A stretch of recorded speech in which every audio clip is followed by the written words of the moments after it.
Olá, pessoal. Meu nome é Daniele Ximenes, professora de língua portuguesa.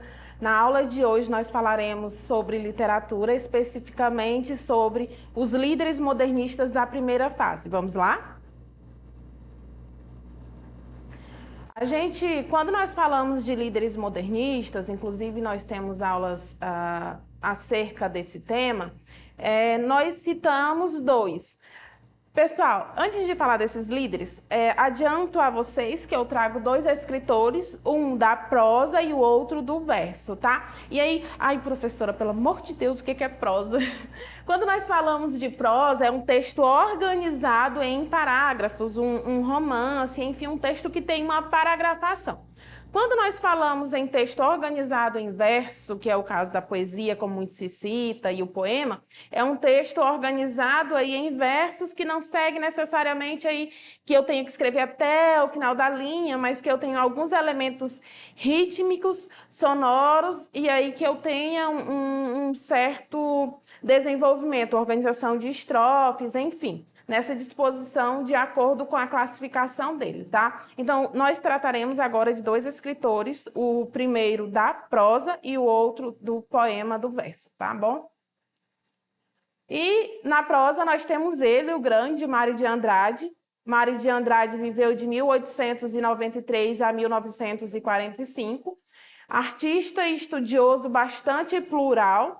Iniciou sua carreira pela dedicação à música, mas logo aderiu a outras modalidades artísticas. Em 1917, publicou, sob o pseudônimo de Mário Sobral, seu primeiro livro, Há uma Gota de Sangue em Cada Poema. E aí nós temos uma palavrinha que nós precisamos compreender, principalmente agora para o modernismo, que é a palavra pseudônimo, tá? E aí, pseudônimo, segundo o dicionário Michaelis, ou Michaelis da língua portuguesa, que assina um nome suposto. Quer dizer, quando eu falo de pseudonome, é um nome falso, um nome que eu utilizo ali para aquela situação, de modo que eu não identifique ou que eu não revele a minha identidade, tá bom?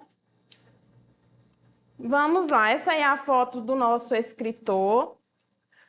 E aí a gente tem uma pintura dele, feita pela Tarsila do Amaral. E ele, quando a gente trata desse autor, a obra dele é de fundamental importância. Então, quando a gente fala de Mário de Andrade, pessoal, logo vem na cabeça Macunaíma, porque a obra mais conhecida dele na prosa é Macunaíma, que tem grande relevância literária do ponto de vista de uma perspectiva da teoria literária, quer dizer, é um texto que a partir dali eu tiro algumas análises que tem alguma informação importante para a constituição, para a formação da literatura brasileira, ainda mais agora no modernismo. Vamos lá, ele é um escritor modernista brasileiro, ele adere completamente aos ideais modernistas da Semana de 22. Se você não lembra o que é a Semana de 22, nós já temos aulas sobre esse conteúdo, mas, no geral, assim, numa perspectiva bem ampla, assim, para ir direto ao ponto, a Semana de Arte Moderna, ela é o que dá início ao modernismo no Brasil, em que a gente tem a exposição de diversos textos ali, diversas produções literárias e artísticas que inauguram o modernismo no Brasil. Vamos lá. A prosa foi a forma literária que deu visibilidade à escrita de Mário de Andrade. Suas principais obras são os romances Amar, Verbo Intransitivo, e Macunaíma. Eu coloquei para vocês aí no slide o link desses livros, tá? Eles são de domínio público, vocês conseguem fazer um download pesquisando direitinho. E aí a gente vai falar especificamente do Macunaíma. Macunaíma, O Herói Sem Nenhum Caráter, foi publicado em 1928. É considerado a obra-prima de Mário de Andrade. O livro é fruto das pesquisas que o autor fazia sobre as origens e as especificidades da cultura e do povo brasileiro. O romance narra a história do herói indígena Macunaíma, desde seu nascimento na selva até a sua morte e transfiguração. Pessoal, quando a gente fala em termos de literatura, eu sempre friso isso porque é muito importante. No geral, a literatura brasileira, ela tende a trazer um símbolo de identidade, símbolo de nacionalidade. Quando a gente vai lá na periodização literária, o que a gente percebe? A gente tem lá o quinhentismo, que é uma manifestação literária, e a gente tem o barroco, o arcadismo, e posteriormente a gente tem o romantismo. O romantismo é a primeira escola literária brasileira. Então, a gente tem a divisão da literatura em era colonial e era nacional. Então, o romantismo é a primeira tentativa, na verdade, existe ali a demonstração do traço de nacionalidade. O que é ser nacional? O que é o nacionalismo? Qual símbolo eu devo escolher para mostrar que o meu país existe, que eu tenho uma literatura própria? Então, inicialmente se escolhe o índio, mas se escolhe de uma forma que a escrita ela parece muito idealizada, quer dizer, ainda com muitos ideais também europeus. E aí a gente tem o Macunaíma, em que eu tenho as várias facetas, quer dizer, os vários lados do herói. Ele não precisa ter somente qualificações, adjetivos positivos, mas aí eu tenho agora alguns defeitos, quer dizer, eu não tenho um brasileiro perfeito sem nenhuma falha. Então, Macunaíma narra a história desse indígena, mostrando as múltiplas facetas do povo brasileiro, tá bom? Então, eu coloquei aí na tela para vocês Macunaíma versus Iracema. Iracema é uma obra do romantismo brasileiro de José de Alencar e Macunaíma é do referido autor que nós estamos trazendo para a aula de hoje. Eu escolhi para vocês dois trechos, um trecho de Iracema e um trecho de Macunaíma, para vocês compreenderem a relação que existe entre esses dois textos, porque existe, de fato, uma intertextualidade. Para você que não sabe o que é intertextualidade, é a relação que existe entre textos, tá? Então, eu trouxe essas duas obras para a gente verificar o caráter moderno da obra de Mário de Andrade. Vamos lá iniciar. Esse é o capítulo 2 de Iracema. Diz assim: muito além daquela serra que ainda azula no horizonte, nasceu Iracema. Iracema, a virgem dos lábios de mel, que tinha os cabelos mais negros que a asa da graúna e mais longo que seu talhe de palmeira. Observa aqui, nesses dois primeiros parágrafos, eu tenho a descrição da protagonista, da Iracema, e essa descrição ela é feita com a fauna e a flora brasileira, mas de forma idealizada. Então, aqui eu tenho a virgem dos lábios de mel, quer dizer, eu tenho aqui uma característica muito idealizada.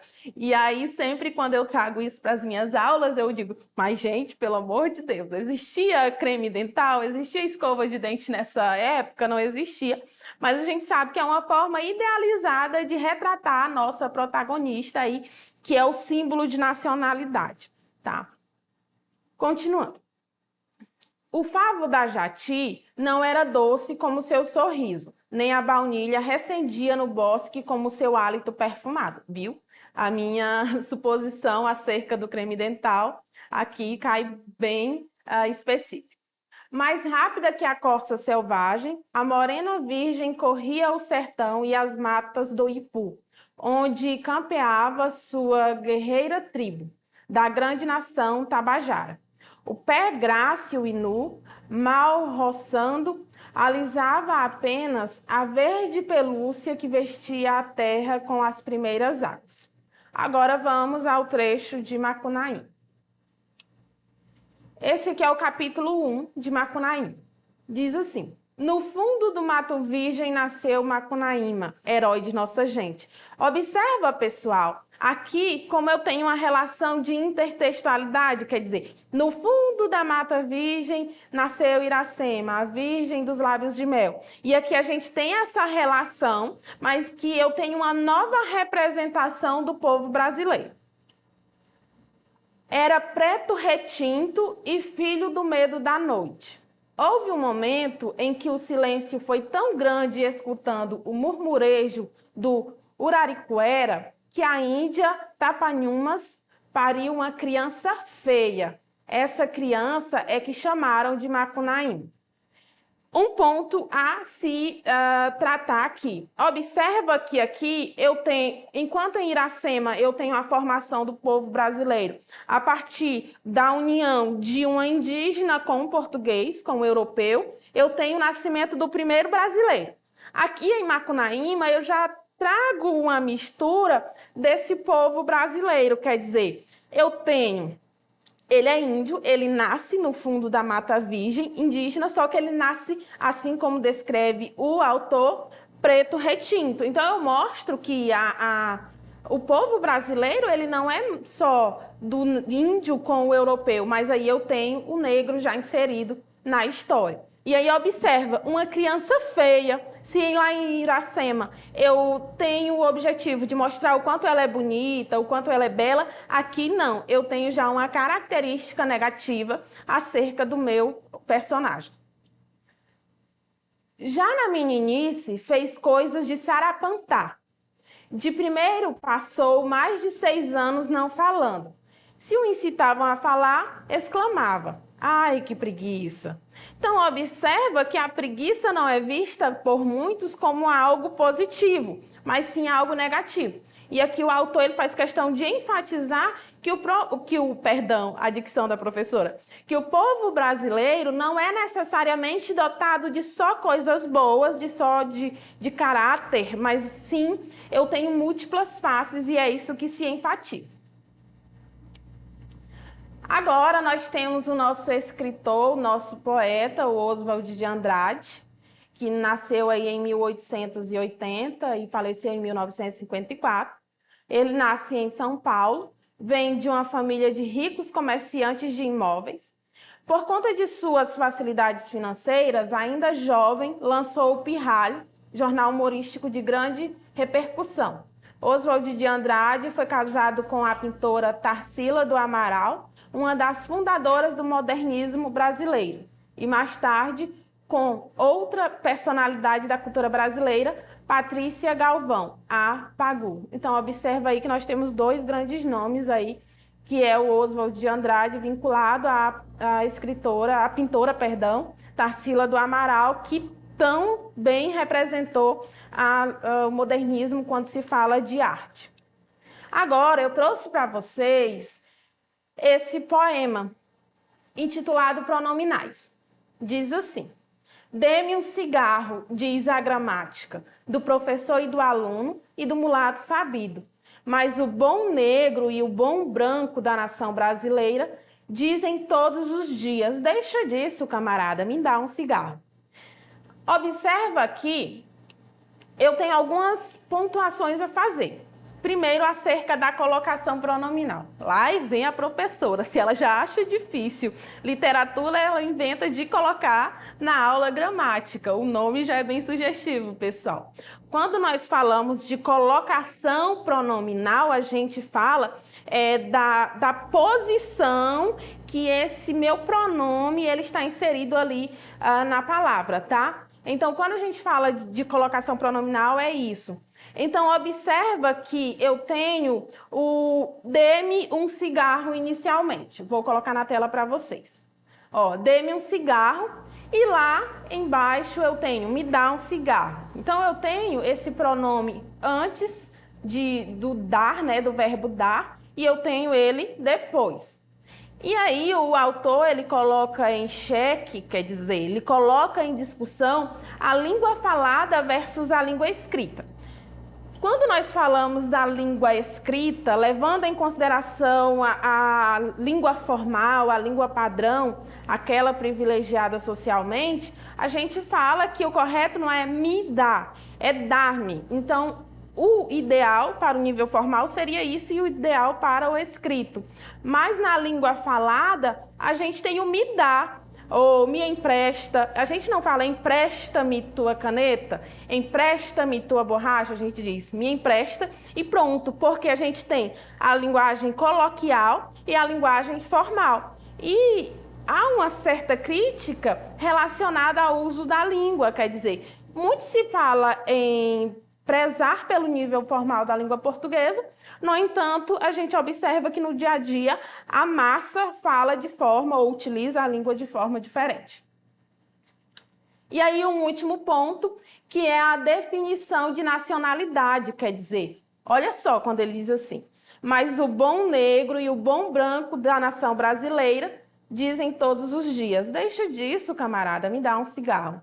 Mostrando aí essas múltiplas faces ou formas de uso da língua portuguesa, que não precisa necessariamente ser a língua formal.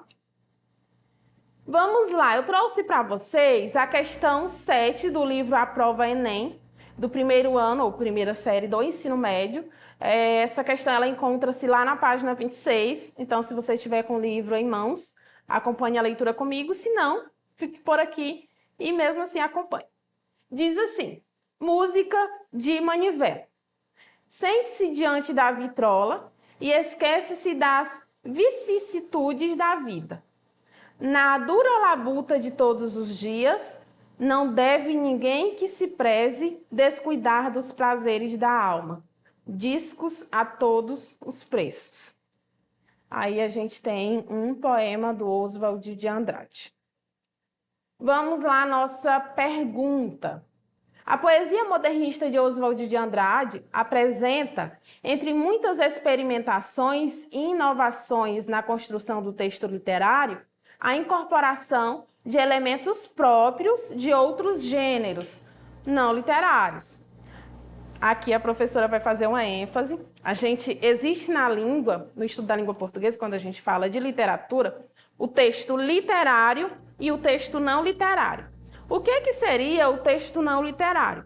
O texto não literário é aquele que tem uma linguagem objetiva, denotativa, que eu vou direto ao ponto, em que eu tenho o objetivo apenas de trazer uma informação.